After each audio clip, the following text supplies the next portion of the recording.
économique favorable à la transformation structurelle de nos économies. Économique favorable à la transformation structurelle de nos économies.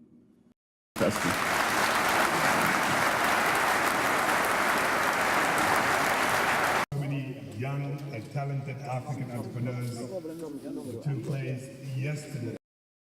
So many young and talented African entrepreneurs took place yesterday.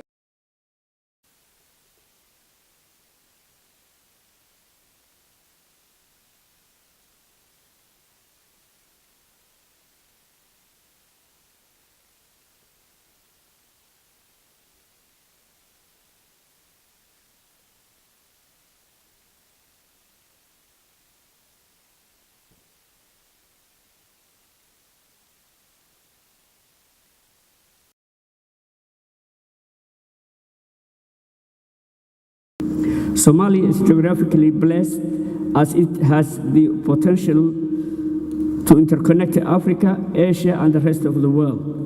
It has enormous untapped resources like any other African country.